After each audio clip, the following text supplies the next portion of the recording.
आज यहां लगभग 2500 बच्चों को टेक्सटाइल उद्योग में ऑफर लेटर मिलेगा। ये सरकारी नहीं है, प्राइवेट, लेकिन काम कहीं भी हो और काम काम होता है। ईमानदारी से कीजिए और निश्चित रूप से ईमानदारी कभी बेकार नहीं जाता है।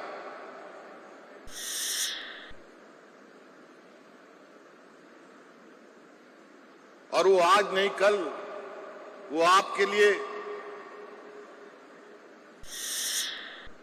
बहुत बड़ा एसेट, बहुत बड़ा संपत्ति के रूप में होगा।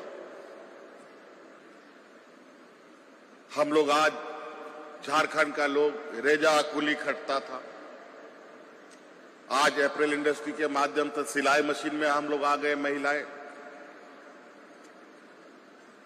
अब यहां से काम नहीं चलेगा, इसीलिए अब आने वाला समय में हमारा बेटा बेटी लोग डॉक्टर, इंजीनियर, वकील, जज बने। इसके लिए हम लोगों ने उन बच्चों के लिए गुरुजी क्रेडिट कार्ड शुरू किया है, जो आने वाला समय में डॉक्टर, इंजीनियर, वकील, जज बनने के लिए जो पैसे का खर्चा आएगा, 5 लाख, 10 लाख, 15 लाख रुपया, वो पूरा खर्चा राज्य सरकार अपने बच्चों को देगा।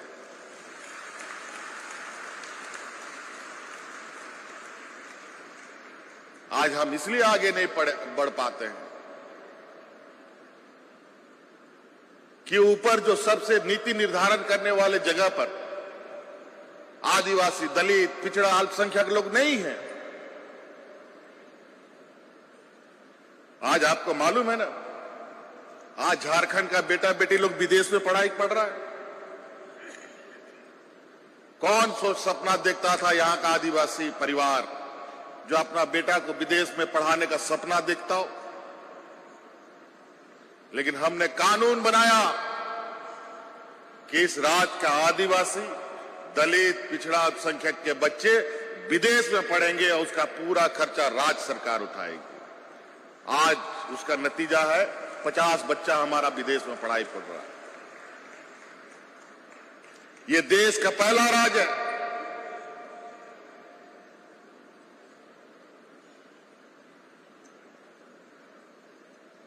और वो पढ़ाई पढ़ रहा है, जो सरकार पैसा दे रही है, तो उसको पैसा वापस सरकार को करना भी नहीं है।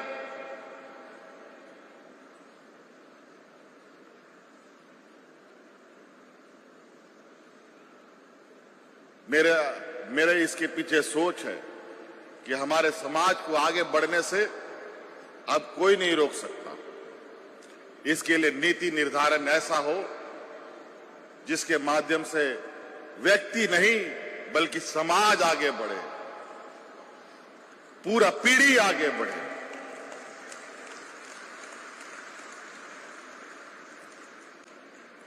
आज यहां लगभग 2500 बच्चों को टेक्सटाइल उद्योग में ऑफर लेटर मिलेगा। ये सरकारी नहीं है, प्राइवेट, लेकिन काम कहीं भी हो और काम काम होता है। ईमानदारी से कीजिए और निश्चित रूप से ईमानदारी कभी बेकार नहीं जाता है।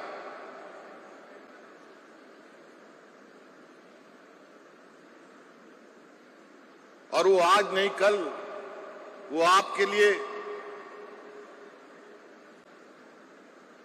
बहुत बड़ा एसेट, बहुत बड़ा संपत्ति के रूप में होगा।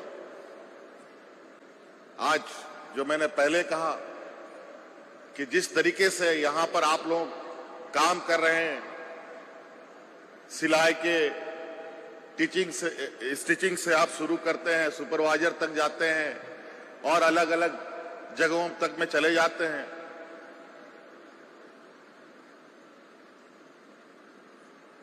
ये अनुभव तभी आपको मिलेगा जब आप जगहों चीजों से जुड़े रहेंगे। और ऐसा नहीं है कि आने वाला समय में आप हुनर के साथ कहीं पर भी अगर हुनरमंद है तो आपको भूखा मरने का जरूरत नहीं पड़ेगा।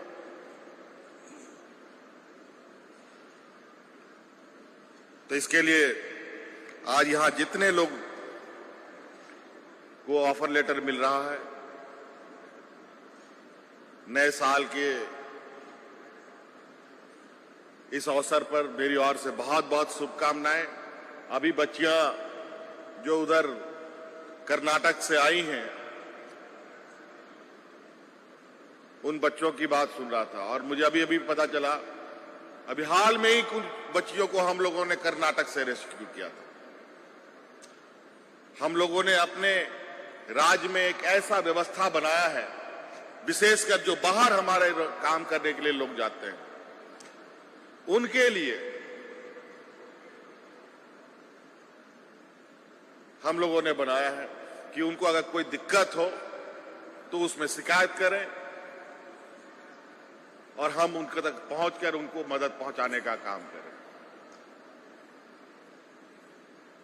उसके माध्यम से मुझे लगता है कि 20-25 बच्चियां होंगी जिनको हम लोगों ने रेस्क्यू किया था। तो ये अनवरत जारी है, एक बार नहीं कई बार बच्चियों का हम लोगों ने रेस्क्यू किया। वो अभी विदेश में भी, अभी एक कहां इटली की कहां पर हमारा एक नौजवान चाईबासा का किसी घटना में उसकी मृत्यु हो गई थी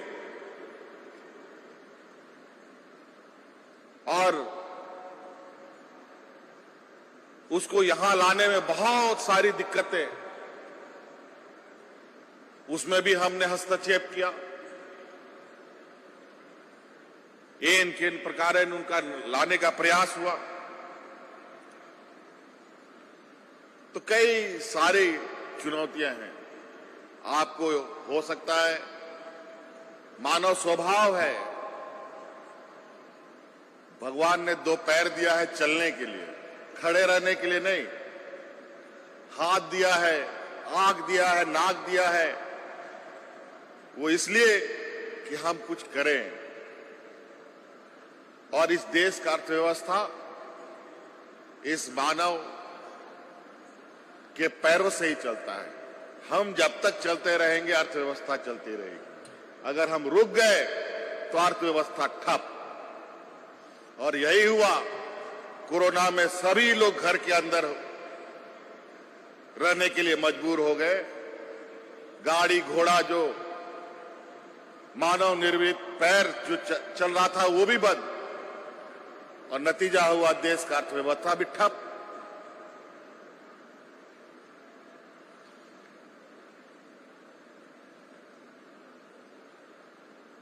तो इसलिए आपको अच्छी तनख्वाह के लिए, अच्छे आय स्रोत के लिए लोग जाते हैं। पढ़े लिखे लोग भी जाते हैं, कम पढ़े लोग भी जाते हैं और अनपढ़ लोग भी आते जाते रहते हैं। तो इसमें कोई मनाही नहीं है, लेकिन सरकार हमेशा ये प्रयास करती है कि अपने राज्य में रोजगार सृजन अधिक से अधिक हो। और जिस राज्य में बहुत रोजगार हो गया, सब सुखी संपन्न और घर में एकदम पैसों का अंबार है, तो आपको जानकर हैरानी होगा कि वो पलायन नहीं, वो तो उनकी स्थिति ऐसा है कि वो देश छोड़ करके दूसरे देश में चला जाता है। इसको क्या बोलिएगा आप तो झारखंड से दिल्ली जा रहे हैं, बेंगलोर जा रहे हैं, कर्नाटक जा रहे हैं, लेकिन पता चला महाराष्ट्र का, केरल का, तमिलनाडु का, कर्नाटक का लोग जो आर्थिक रूप से जो संपन्न राज्य हैं, हर एक घर आर्थिक रूप से संपन्न है, वहां का बेटा बेटी, वहां का लोग देश छोड़ करके दूसरे देशों में चला जाता है।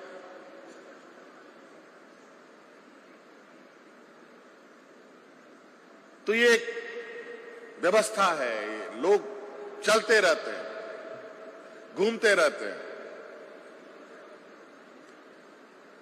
मेरी शुभकामनाएं हैं, आप सुरक्षित रहें।